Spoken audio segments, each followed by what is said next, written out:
दर्शक हो नमस्कार, के न्यूजमध्ये आपल्या सर्वांचं स्वागत आहे।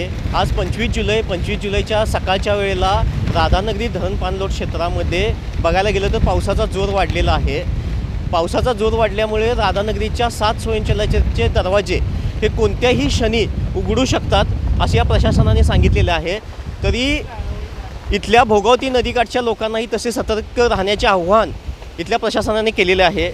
आत्ता राधानगरी धरणाच्या विद्युत गृहातून 1500 विसर्ग चालू आहे। जर काय राधानगरी धरणाचे स्वयंचलित जर काय दरवाजे उघडले, इथल्या प्रशासनाने राधानगरी धरणाचे 3 स्वयंचलित दरवाजे उघडण्याची शक्यता वर्तवलेली आहे। जर का हे दरवाजे उघडले तर भोगावती नदीपात्रामध्ये 5800 क्युसेकने विसर्ग होण्याची शक्यता आहे। त्यामुळे नदीकाठच्या लोकांना सतर्क राहण्याचे आव्हान प्रशासनाने केलेले आहे।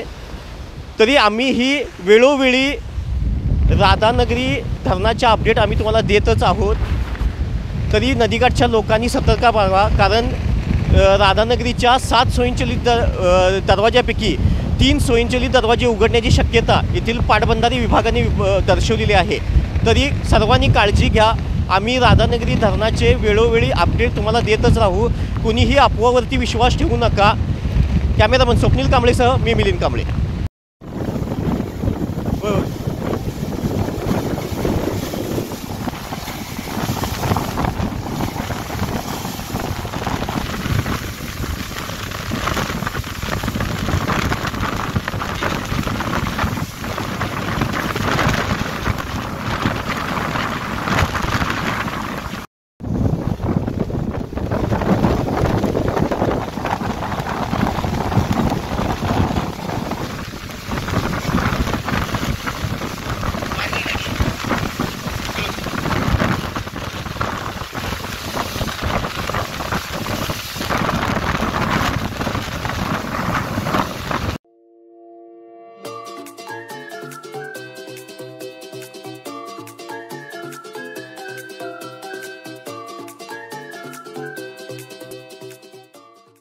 अशाच नवनवीन अपडेट पाहण्यासाठी आमच्या के न्यूज चॅनेलला सबस्क्राइब करा।